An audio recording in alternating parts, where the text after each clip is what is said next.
నమస్తే అండి. ఈరోజు ఆదోని పట్టణంలో drugs day again international day against drugs అనే రోజుని మనం సెలబ్రేట్ చేయడం జరిగింది. డ్రగ్స్ వల్ల కలిగే హాని, డ్రగ్స్ ఎలా అలవాటు అవుతాయి, డ్రగ్స్కి అలవాటు అయిన వాళ్ళు ఏ విధంగా బయటపడవచ్చు, వీటన్నిటిని ఎక్స్ప్లెయిన్ చేస్తూ జిల్లా సబ్ కలెక్టర్ గారు మన శివనారాయణ శర్మ గారు, ఇంకా నేను పోలీస్ శాఖ తరఫు నుండి మా ఇన్స్పెక్టర్లు, ఎక్సైజ్ శాఖ వాళ్ళు కలిసి అవేర్నెస్ ప్రోగ్రామ్ అవుట్ చేయడం జరిగింది. దాంట్లో భాగంగానే ఒక ర్యాలీ, హ్యూమన్ చైన్ ఫార్మేషన్ కూడా చేయడం జరిగిందండి. ఈ డ్రగ్స్ మన రాష్ట్రాన్ని పీడిస్తున్న అతిపెద్ద సమస్య.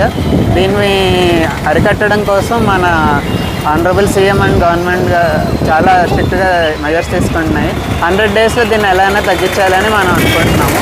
దీంతో మనం ప్రజల నుండి ఆశించేది ఒకటే, వాళ్ళ కోఆపరేషన్ ఒకటి. 2, ఏమన్నా ఇన్ఫర్మేషన్ వస్తే మాకు వెంటనే తెలియజేస్తే మేము దీన్ని వెంటనే అరికడతామని అనుకుంటున్నాం. Thank you.